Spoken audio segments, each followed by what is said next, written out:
Hello, Gemini, and welcome. I'm Adriana. I'm an Evolutionary Life Coach, and I have an intuitive message for you about your spiritual focus and your spiritual path for this week. So let's get started. Your card from the universe, your focus, is the world. This is awesome energy. And, starting with this card is really interesting because it could mean so many things. But I feel that what is coming through is this assurance that you will reach your goal, that the end is in sight, that the truly beautiful heart's desire you have is right there for you. And to not lose sight of it, to not give up hope.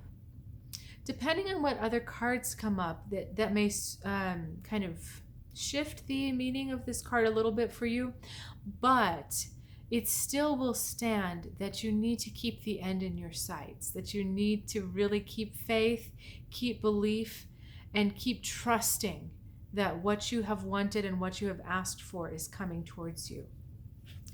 Okay, we've got you feeling like the Ace of Wands. So there's a sense of newness, of rebirth, but also kind of a challenge that you're like, yeah, something new is happening and I'm going to pick it up. I'm picking up the wand. I'm taking it up. I want to say I'm picking up the sword, but for you right now, it's the wand. And you're eager to start this new way forward. It's kind of a quickening, a feeling of a burst of energy, a burst of inspiration. And it's interesting because this would be the beginning, this would be the end. But in getting from one card to the other, it's important to have the end in sight when you're at the beginning so that you know how to craft your next steps. So you can't just run at something with the pure fiery energy of spring and Aries energy, right? You can't just do that. You have to know where you're headed and where you'd like things to end. And that's going to help this journey unfold a bit easier for you. Okay, we have the Three of Swords, followed by the Two of Swords. The moon. Oh my goodness, Gemini, where are we headed?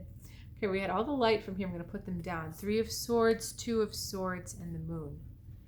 This is really a tricky energy to navigate. What you need to do here, absolutely, is always tune in to that inner voice, to look inside, because there's going to be some stuff thrown in your path that just it's not going to really make sense in a way. It's mostly what our moon card is about, that you really need to trust your intuition, go deep into your feelings and deep into that sense of what is right. Let's go to these sword cards a little bit because I'm finding them rather fascinating. This Three of Swords talks about the opportunity for growth. And what's really interesting is that the Two of Swords next to it can't seem to choose between whether it wants the moon energy or it wants the Three of Swords energy. Because the Three of Swords energy can feel like you're actually revisiting an old wound, or that you're going to a place of self-betrayal again. But actually, the Three of Swords, that place of self-betrayal, has the most amount of growth possible for you. So this could be a moment where you say, all right, I'm not going to do that anymore. Or you know what? That was a bad situation. That was a situation where I was hurt, but I learned so much and I've become so much stronger because of it.